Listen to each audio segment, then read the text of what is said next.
আমি এসেছি আজকে আমার এক ছাত্রী মন্দিরের কাছে এসেছি খড়বনাতে।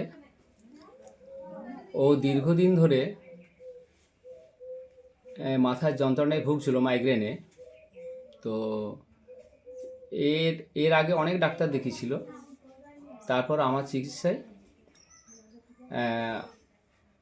আমি আয়ুর্বেদিক চিকিৎসাতে করার পর এখন ও একেবারে পুরোপুরি সুস্থ।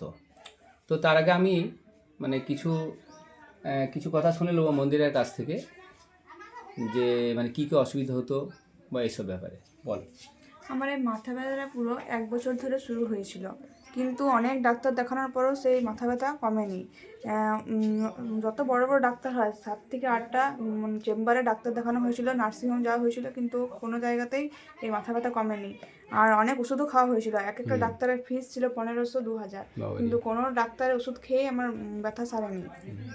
তারপর এই স্যারের কাছে আয়ুর্বেদিক ট্রিটমেন্ট করানোর পরে আর এই ভিটামিক্স খাওয়ার পরে আমি এখন অনেকটা সুস্থ আছি। সেই সময় আমার এতটাই প্রবলেম হয়েছিল, শুধু গা বমি হতো, তারপর শ্বাসকষ্ট হতো, সব কিছু হতো, এবং পড়াশোনাও বন্ধ হয়ে গেছিল। পড়াশোনা তো বন্ধ হয়ে গেছে, মাধ্যমিক দেবে। আমি মাধ্যমিক স্টুডেন্ট, আমার পড়াশোনাও বন্ধ হয়ে গেছিল। তো এখন যাই হোক, এই ওষুধ খেয়ে স্যারের ট্রিটমেন্ট করাতে এখন 1 মাসের ট্রিটমেন্টে আমি অনেক সুস্থ আছি, অনেক ভালো আছি। প্রায় আমার পড়াশোনা আবার শুরু হয়েছে, আর কয়েকদিন পরে আমার পরীক্ষা শুরু হবে। খুব ভালো লাগলো। আচ্ছা, আপনি কিছু বলবেন? হ্যাঁ, আপনার মেয়ের ব্যাপারে। স্যারকে আমি খুবই ধন্যবাদ জানাবো, কিছু বলার নেই আমার, কিন্তু আমার খুবই ভালো লাগছে। স্যারেরকে চিকিৎসা করিয়ে আমার মেয়ে খুবই সুস্থ হয়ে গেছে, অনেকটাই সুস্থ হয়ে গেছে সম্পূর্ণভাবেই।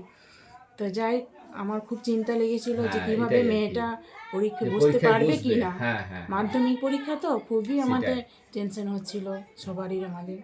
যাই হোক, এখন খুবই ভালো আছে, পরীক্ষা বসতে পারবে। হ্যাঁ, আমারও ভালো লাগছে যে এখন ও নিয়মিত পড়তে বসছে, টিউশনি যাচ্ছে। হ্যাঁ, তো যাক, ঠিকই আছে, এবং এগুলো একটু কন্টিনিউ করো। হ্যাঁ, এখন তো পুরোপুরি ভালো আছো। ঠিক আছে, ধন্যবাদ।